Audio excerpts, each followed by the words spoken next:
Alhamdulillahi Rabbil Alamin. Wassalatu wassalamu ala khatamil anbiya'i wal mursalin wa ala alihi wa sahbihi wa man tabi'ahum bi ihsanin ila yaumiddin, amma ba'du. Ingkang kawula mulyakaken takmir Masjid Asy-Syidiq, mudah-mudahan senantiasa dimuliakan Allah Subhanahu wa ta'ala. Yang kami hormati tokoh agama, tokoh masyarakat, ustadz dan ustadzah yang mudah-mudahan senantiasa dimuliakan Allah Subhanahu wa ta'ala.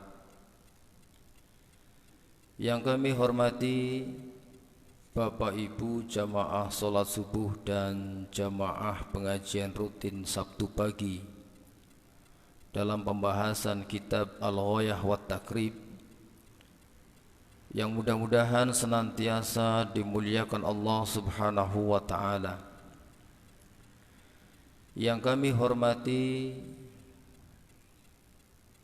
pemirsa setia Santri Ngapak Banjarnegara dimanapun berada, yang mudah-mudahan senantiasa dimuliakan Allah Subhanahu wa ta'ala. Pertama, marilah kita panjatkan puji syukur kehadirat Allah Subhanahu wa ta'ala. Alhamdulillah, pada kesempatan pagi hari ini kita bisa berkumpul di masjid ini tanpa ada satu halangan apapun. Tak lupa salawat beriring salam senantiasa kita kirimkan kepada junjungan kita Nabi besar Muhammad sallallahu alaihi wasallam. Mudah-mudahan kita termasuk umatnya yang akan mendapatkan syafaat di yaumul kiamah nanti. Bapak Ibu yang kami hormati, melanjutkan pembahasan kita yang mana pada pertemuan yang lalu kita sudah menyelesaikan pembahasan Kitabus Shiyam, dan pada marotib susunan pembahasan selanjutnya adalah tentang al-hajj wal umrah, tentang haji dan umrah.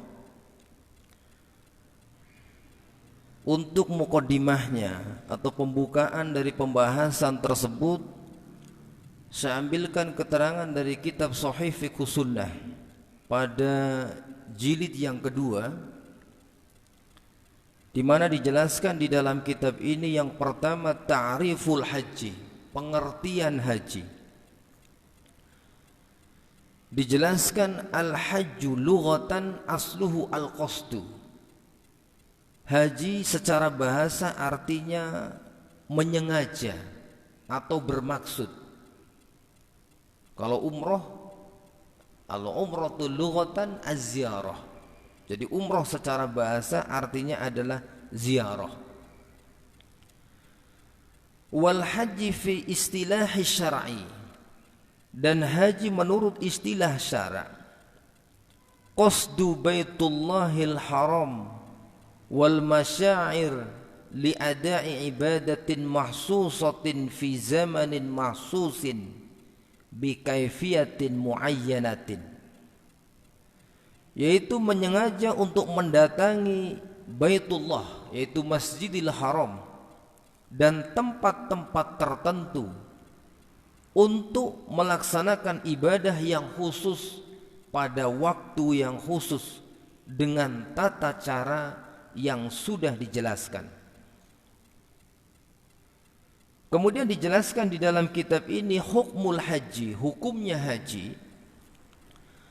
Al-hajju fardu ain ala kulli mukallafin mustati'in ful umri marratan. Haji merupakan fardu ain, artinya menjadi kewajiban bagi masing-masing pribadi kaum muslimin. Ala kulli mukallafin, bagi setiap orang yang dikenakan beban hukum. Fil umri marratan, dalam seumur hidup satu kali. Walaupun ada yang berhaji sampai berkali-kali. Wong sing kakean duit atau juga karena kepandaiannya. Bola-balik kon dadi petugas haji. Nah, sudah berangkat lagi karena persyaratan menjadi diantaranya itu petugas haji kalau tidak salah itu diantaranya banyak persyaratan. Ada bagian medis, ada bagian macam-macam. Itu semua kehendak Allah. Kalau ada yang sampai lebih dari satu kali, wajibnya satu kali seumur hidup. Kalau sampai lebih berarti yang lainnya dianggap sunnah. Dianggap sunnah. Kemudian dijelaskan di dalam kitab ini, fi zamanin mahsusin, pada waktu tertentu, waktu yang khusus, yaitu dilakukan di bulan Zulhijjah. Tidak boleh kita mengada-ada. Wah, kaji nak bulan Zulhijjah ge penuh, Pak. Wis iki jajal kaji nang bulan Rajab umpamane ge, enggak boleh. Karena ada waktu tertentu. Ya urusan ternyata berdesak-desakan penuh dan lain sebagainya. Masya Allah, itu qadarullah. Karena memang seluruh dunia, satu dunia, fi anha'il alam, dari seluruh penjuru dunia itu haji di Baitullah, di Masjidil Haram. Jadi nek umpamane ana sing kaji nang Iran, nah itu udah wong Islam, Pak. Atau bukan ahlu sunnah wal jamaah. Ahlu sunnah wal jamaah hajinya di Masjidil Haram. Bikaifiyatin muayyanatin, dengan tata cara yang tertentu, yang sudah jelas. Khudhu anni manasikakum, ambillah olehmu manasikku, kata Nabi. Jadi kita disuruh mencontoh manasik Nabi sallallahu alaihi wasallam. Kemudian dijelaskan di dalam kitab ini hukmul haji, hukumnya haji. Dijelaskan al-hajju fardu ain ala kulli mukallafin. Tadi sudah kita jelaskan haji merupakan fardu ain bagi setiap orang mukallaf yang mampu melakukan perjalanannya seumur hidup sekali. Wa huwa ruknun min arkanil Islam, dan haji merupakan salah satu daripada rukun Islam. Wa qad sabatat fardiyatihi bil kitabi was sunnati wal ijma', dan sungguh telah ditetapkan kewajiban haji ini di dalam Al-Quran, di dalam sunnah, dan juga ini menjadi ijma' atau kesepakatan kaum muslimin.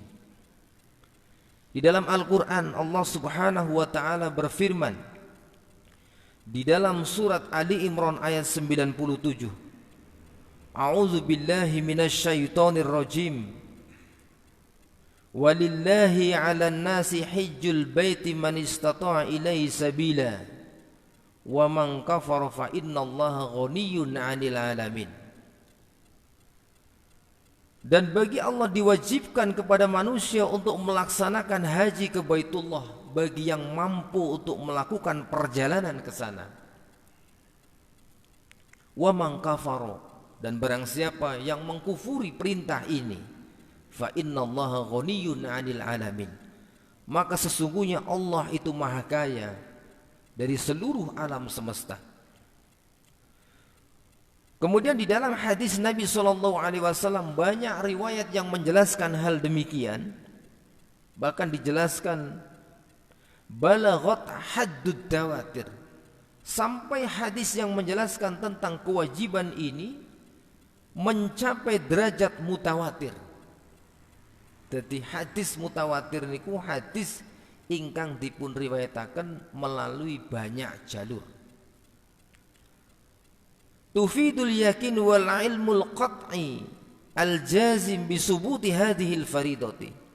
Yang ini memberikan faedah keyakinan adanya satu kepastian hukum haji itu hukumnya wajib.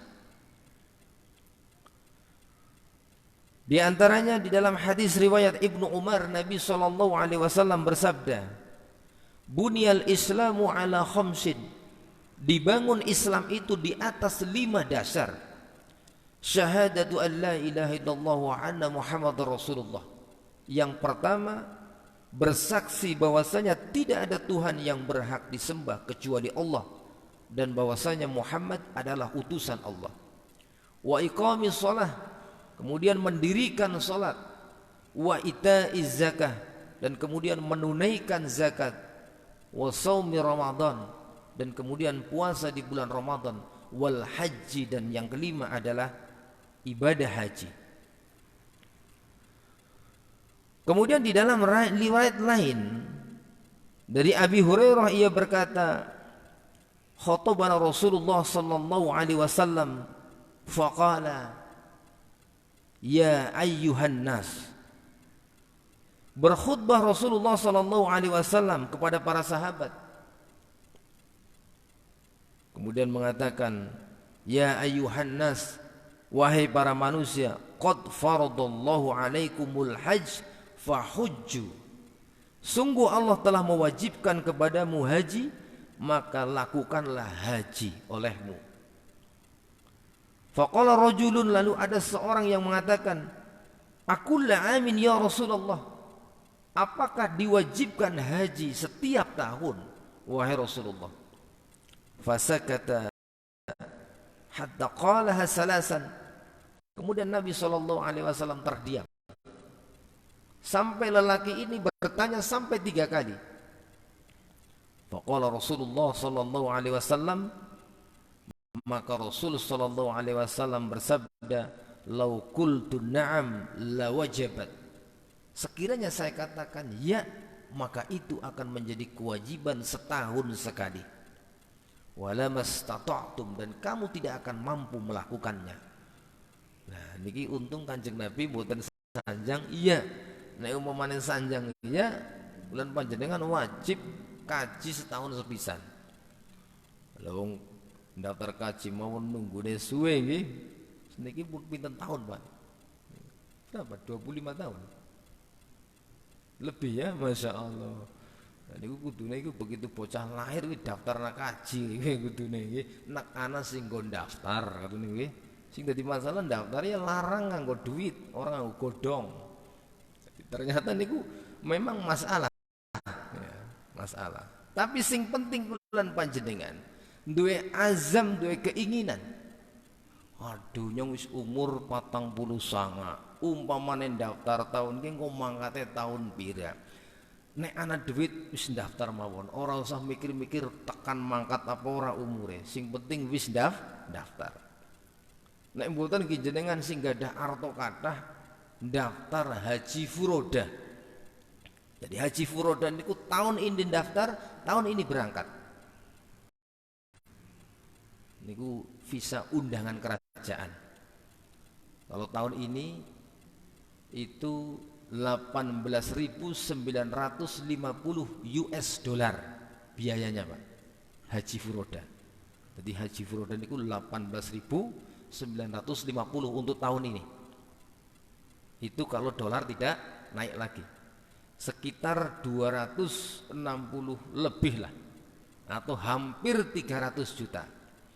Jadi sing duitnya nganti pada ngumpuk-ngumpuk nang rekening nganti wis dawa banget, tenimbangane duitnya jamur nang bank niku mending go daftar haji furoda.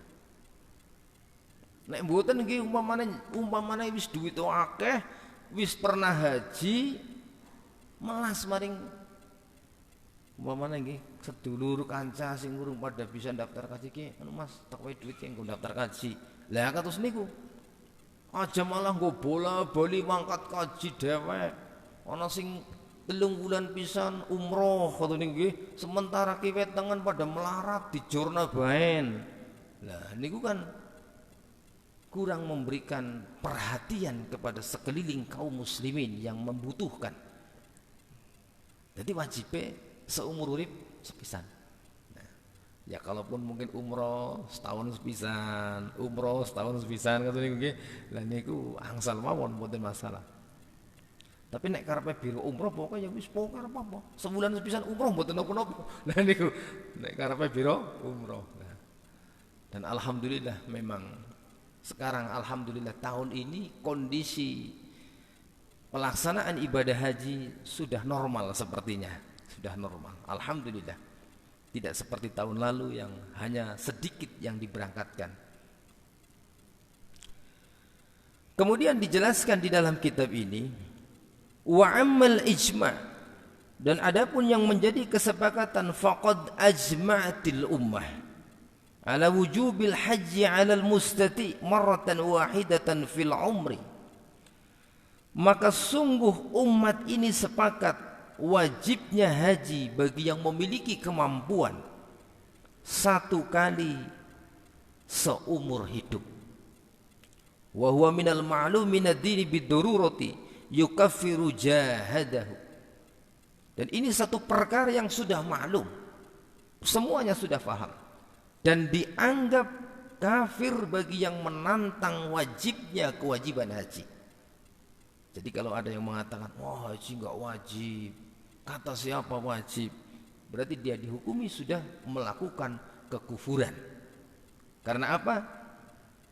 Bertentangan dengan apa yang difirmankan oleh Allah, disabdakan oleh Nabi SAW, dan yang menjadi kesepakatan kaum muslimin.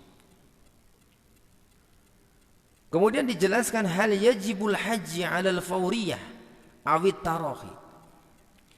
Apakah wajib untuk melaksanakan haji ini segera atau ada kelonggaran?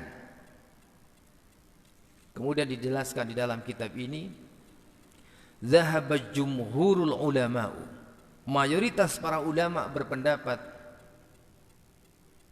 ila anna man wajadat 'indahu syurutu wujubil haji, bagi orang yang telah terpenuhi baginya syarat wajibnya haji, wa tahaqqaqa fardul haji alaihi, dan dia sudah masuk kategori yang wajib melaksanakan haji, fa innahu yajibu alaihi al-fawri, maka wajib baginya untuk segera melaksanakan haji. Wis duwe sangu, kober, awake sehat, segera.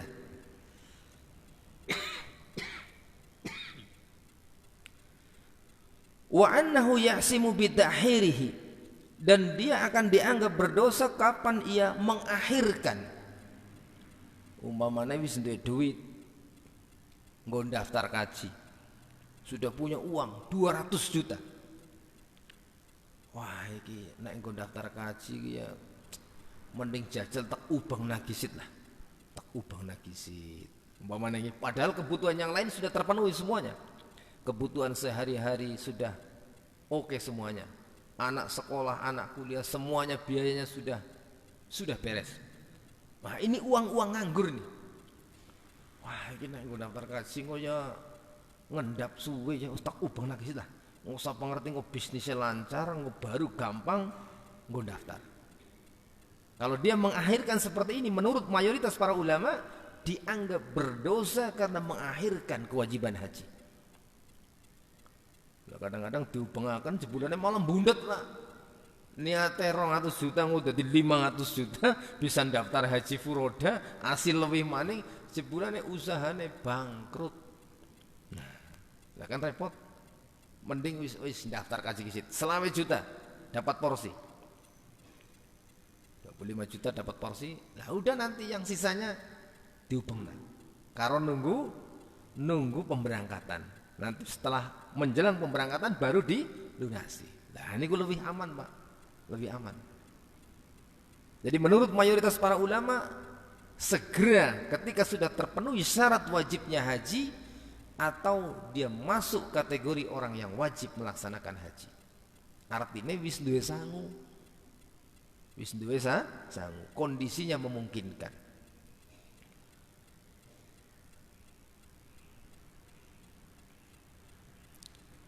Kemudian dijelaskan di dalam kitab ini, min fadailil haji, di antara keutamaan haji. Keutamaan haji yang pertama, al-haju yamhaqu dzunubil mutaqaddimati. Haji itu bisa menghapus dosa-dosa yang telah lalu. Di dalam riwayat dari Abi Hurairah, Rasulullah sallallahu alaihi wasallam bersabda, "Man hajja falam yarfus walam yafsuq, raja'a ka yaumi waladathu ummuhu." Barang siapa yang melaksanakan haji, kemudian dia tidak mengucapkan ucapan kotor, kemudian juga tidak melaksanakan kefasikan, ia akan kembali seperti hari ibunya melahirkannya. Artinya balik haji bersih kaya dene bayi sing beke lahir. Artinya tidak punya dosa. Dalam keadaan dihapus seluruh dosanya. Kemudian al-hajju sababun lil utqi minan nar. Haji menjadi sebab dibebaskannya dari api neraka. Di dalam riwayat dari Aisyah, Rasulullah sallallahu alaihi wasallam bersabda, "Ma min yaumin aqsara ay yu'tiqallahu fihi 'abdan minan nari min yaumi Arafah." Tidak ada hari yang lebih banyak Allah membebaskan seorang hamba dari api neraka selain daripada hari Arafah. Yang dimaksud adalah hari pelaksanaan ibadah haji. Kemudian keutamaan haji yang ketiga, al-hajju jazaa'uhul jannah. Haji itu balasannya adalah surga. Di dalam riwayat dari Abi Hurairah, Rasulullah sallallahu alaihi wasallam bersabda, "Al-umratu ilal umrati." Dari satu umrah ke umrah yang lainnya. Kafaratun lima bainahuma. Itu menjadi kafarah, penebusan dosa di antara sela-sela keduanya. Wal hajjul mabrur laisa lahul jazaa'un illal jannah. Dan haji yang mabrur tidak ada balasan kecuali jannah, kecuali surga. Walaupun nanti sebagian ulama ada yang menjelaskan tentang beberapa kriteria, ciri-ciri, alamat haji mabrur atau tidak mabrur. Haji seseorang tadi mabrur atau tidak.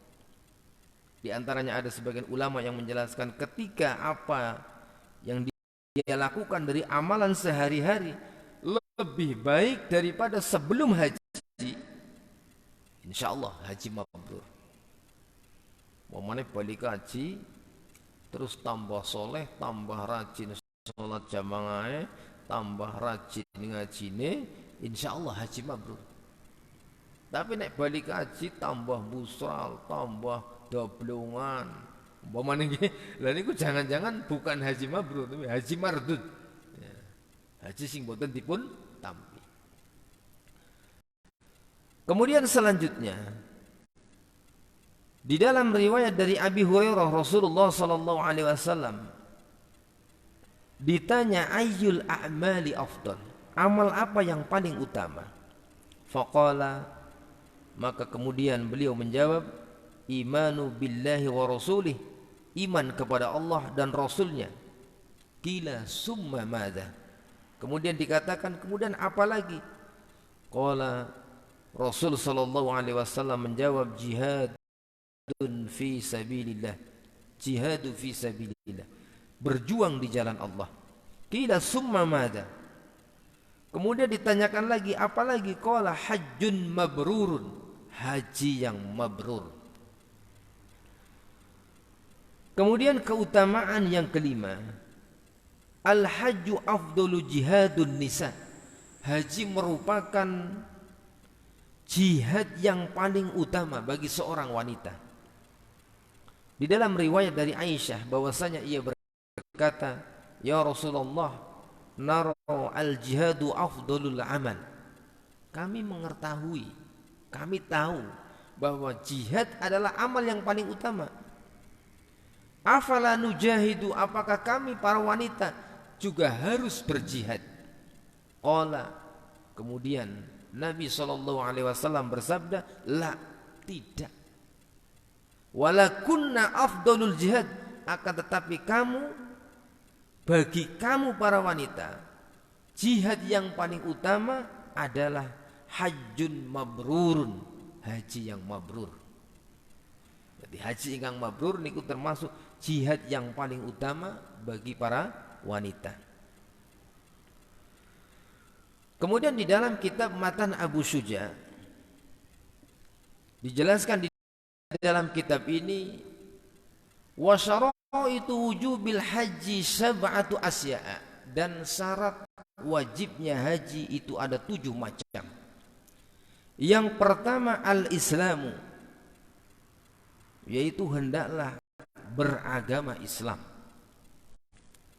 Li'annahu ibadatun, karena haji adalah merupakan ibadah. Maka non muslim itu tidak wajib melaksanakan haji. Jadi non muslim itu orang usah diperintah kon daftar haji, ini mboten usah. Walaupun haji sekalipun, kalau ketahuan dia non muslim, nggak boleh di sana, nggak boleh. Wih, jeburan nang paspor agama Yahudi umpamanya nggak boleh. Agama Kristen, agama Katolik nggak boleh. Oh, non muslim kok kaji. Dan kalaupun boleh, ibadah hajinya pun tidak akan mendapatkan apa-apa. Membuang duit, tidak akan mendapatkan pahala. Kemudian syarat yang kedua al-bulugh, balik, haitsut taklif, karena balik ini batasan seseorang tadi dianggap mukallaf, yaitu dikenakan beban hukum. Anak kecil kalau sudah mimpi, anak laki-laki kalau sudah ihtilam, mimpi basah, wanita kalau sudah menstruasi. Lalu bagaimana dengan haji anak kecil yang ikut haji dengan keluarganya? Bagaimana hukumnya? Para ulama sebagian menghukumi sah selama dia sudah mumayyiz. Sudah mumayyiz. Mumayyiz niku bisa bedakan di sing apik, di sing ala, di sing bener, di sing salah. Kemudian syarat yang ketiga wal aqlu, yaitu berakal. Berakal juga merupakan batasan seseorang tadi dianggap mukallaf. Jadi nek wong-wong edan berarti ghairu mukallaf, maka dia tidak wajib untuk melaksanakan haji. Kemudian al-hurriyah wal hurriyatu, yaitu merdeka. Li'annaha ibadatun badaniyatun wa maliyatun, karena haji merupakan ibadah fisik dan ibadah mal, ibadah badan dan ibadah harta. Awake mangkat, bandane mangkat. Wal abdu la yamliku, dan seorang budak itu dia tidak boleh memiliki harta. Kalau memiliki harta maka hartanya menjadi milik tuannya. Tapi untuk persyaratannya ini tidak ada. Karena apa? Sekarang sudah tidak ada lagi perbudakan. Tidak ada lagi perbudakan. Jadi perbudakan niku pun boten wonten. Wa wujudu zadi warahilati, dan kemudian syarat selanjutnya adalah adanya perbekalan dan kendaraan untuk melaksanakan ibadah haji.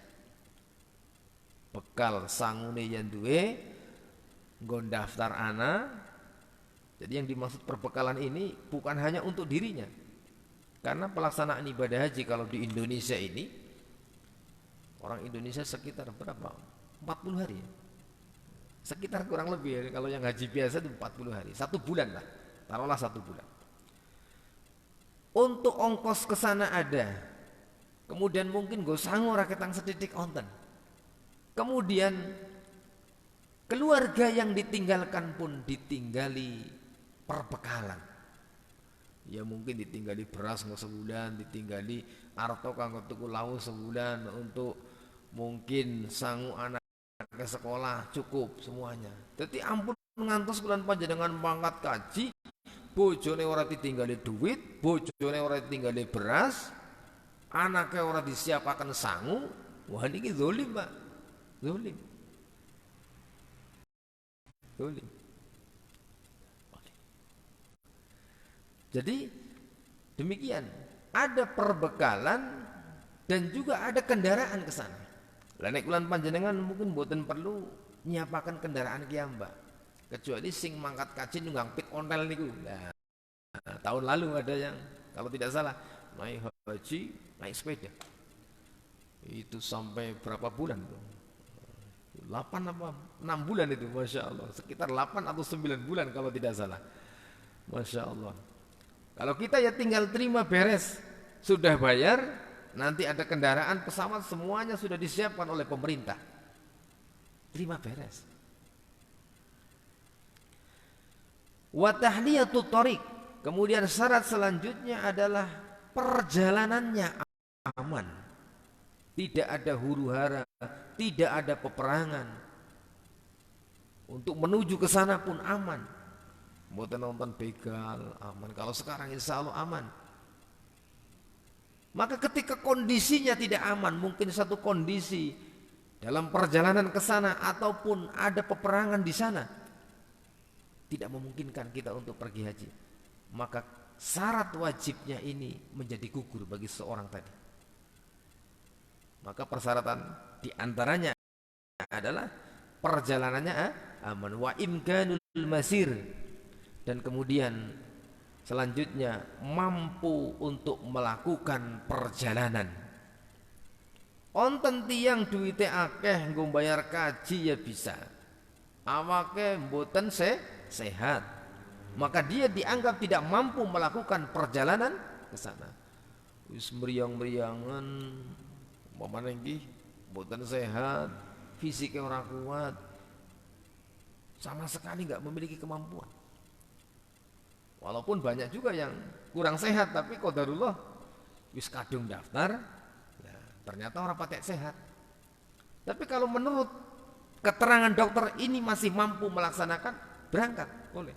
Tapi kalau sudah keterangan dokter, wah ini bahaya, mau tekan kanan paling urung tekan wis ninggal iki. Prediksi dokter nih. Berarti dia masuk kategori yang tidak wajib melaksanakan haji. Tidak terpenuhi syarat wajibnya melaksanakan haji. Orang lah nyong kepengen ninggal nang kana umpamane iki. Lah niku kan benten malih niku nggih. Benten malih. Mungkin sing repot niku sing nang sandinge.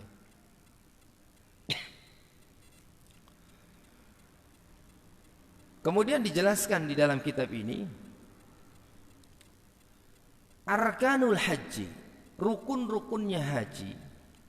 Qala al-musannifu, penulis kitab ini menjelaskan, wa arkanul haji arba'atun, dan rukun-rukunnya haji itu ada 4 macam.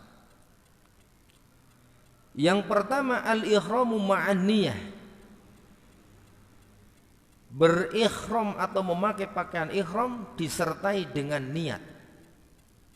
Wal wukufu bi Arafah, kemudian melakukan wukuf di Arafah. Wat tawafu bil baiti, kemudian melakukan tawaf di Baitullah. Was-sa'yu baina Safa wal Marwah, dan kemudian sa'i, berlari-lari kecil antara Safa dan Marwah. Dijelaskan di dalam syarahnya, ruknul awal, untuk rukun yang pertama al-ikhramu ma'an niyah, melakukan ikhram disertai dengan niat. Ay qasdu waqdun niyati ala dukhuli Makkah li ada'in nusuk, yaitu adanya satu akad, tekad, ikrar, akad niat masuk ke kota Mekah untuk melaksanakan ibadah nusuk. Apa itu ibadah nusuk? Yaitu ibadah haji dan ibadah umrah. Biasanya dengan mengucapkan kalimat ihlal. Karena apa? Wa yusannu talaffuz biha, disunahkan untuk melafalkan dengan kalimat ihlal, labbaik Allahumma hajjan, atau kalau umrah labbaik Allahumma umratan. Dan itu termasuk ikhram disertai dengan niat. Jadi ini kalimat ihlal, labbaik Allahumma hajjan atau labbaik Allahumma umratan. Kemudian sunanil ikhram, sunnah-sunnahnya ikhram.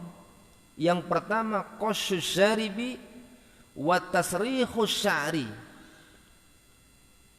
memotong kumis. Wa tasrihus sya'ri, dan merapihkan rambut. Nah, ini sunnah Pak, bukan wajib tapi ini sunnah. Jadi sebelum berihram kumis-kumis ini dipotong semua.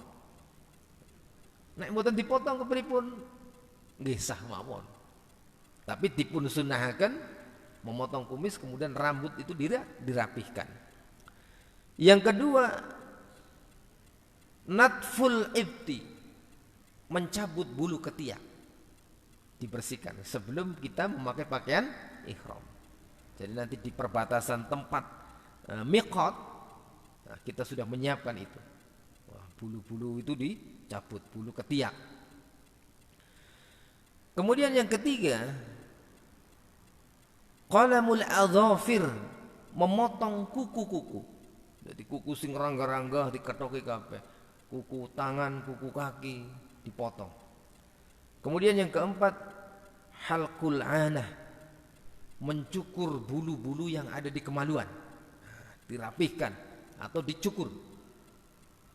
Ini seperti halnya dengan sunanil fitrah atau sunnah-sunnah kesucian. Kemudian yang kelima, al-ghuslu lil ihram, mandi untuk melaksanakan ihram. Kalau jamaah haji dari Indonesia itu dimulai miqatnya dari Yalamlam. Tapi kalau penerbangannya turun di Madinah, maka dimulai dari Bir Ali. Dimulai dari Bir Ali seperti warga penduduk kota Madinah yang mau melaksanakan haji. Kemudian yang keenam, tadhibul badani faqat, membersihkan badan. Jadi nanti pada saat sudah memakai pakaian ihram tidak diperbolehkan lagi untuk menggunakan minyak wangi. Menggunakan minyak wanginya pada saat sebelum memakai pakaian ihram. Nanti selama proses pelaksanaan ibadah haji tidak lagi membubuhkan minyak wangi. Kemudian rukun yang kedua, al-wuqufu bi Arafah wa huwa akbarul arkani. Dan wukuf di Arafah ini merupakan rukun yang paling besar. Wa ahammuha, dan ini rukun yang paling penting. Karena Nabi SAW bersabda, al-hajju Arafah. Jadi puncak pelaksanaan ibadah haji adalah wukuf di Arafah.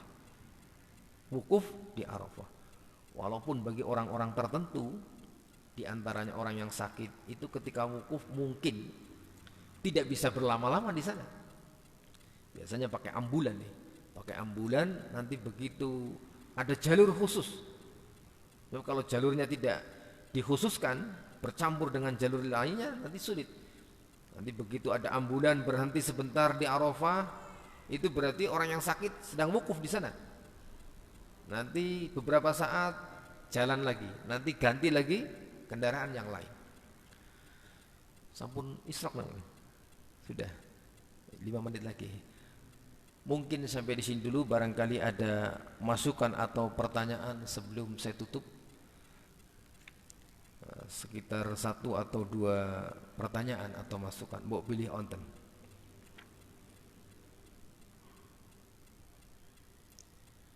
Mboten cekap ya.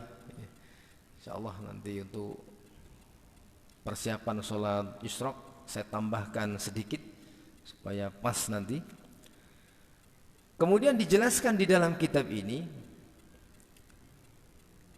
di antara sunnah selanjutnya, maaf, ini tadi masih ada 2 poin daripada sunnah ihram, yakni lubsurida wa izar jadi daini abyadaini, memakai rida dan izar.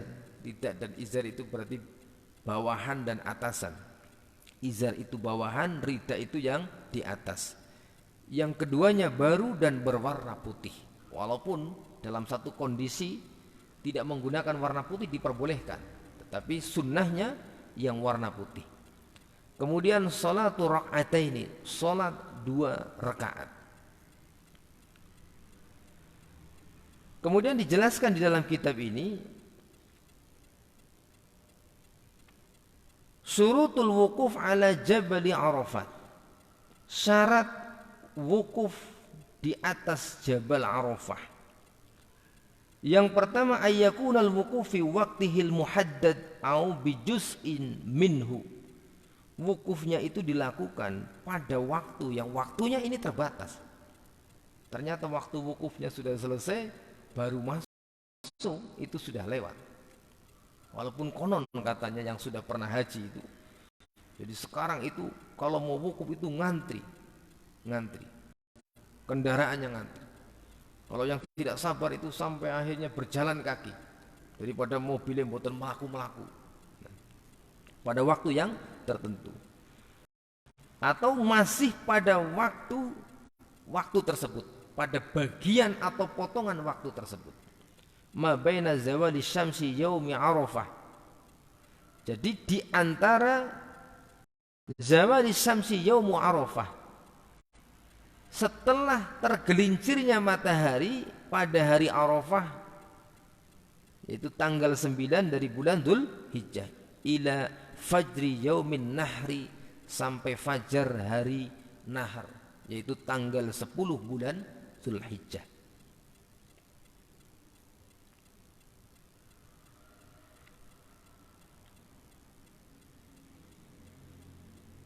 Kemudian sunanil wukuf bi Arafah. Ada sunnah wukuf di Arafah. Yang pertama al-ghuslu lil wukufi, mandi untuk melaksanakan wukuf. Yang kedua duhuli Arafah ba'da zawal, masuk ke Arafah itu setelah matahari tergelincir, artinya setelah waktu zuhur. Kemudian yang ketiga ayajma'a baina juz'in minal laili wa juz'in minan nahari bi alla yanfiru min Arafah illa ba'da ghurubi syamsi yaumut tasi. Jadi menggabungkan antara bagian waktu malam dan bagian waktu siang. Dengan cara apa? Dengan cara dia tidak meninggalkan Arafah setelah terbenamnya matahari pada tanggal 9. Falau nafara qabla al-ghurubi walam yarji ila Arafah sunnah fi haqqihi dam. Maka sekiranya dia sudah pergi sebelum terbenamnya matahari dan tidak kembali lagi ke Arafah, maka disunnahkan untuk membayar dam. Mungkin ini yang bisa kita sampaikan pada pagi hari ini. InsyaAllah masih banyak beberapa poin yang harus kita sama-sama pelajari. Kita akan lanjutkan pada pertemuan yang akan datang insyaallah. Ilahuna wa ilal liqa fil awqatil akhir insyaallah. Subhanakallah wa bihamdika asyhadu an la ilaha illa anta astaghfiruka wa atubu ilaik. Assalamualaikum warahmatullahi wabarakatuh.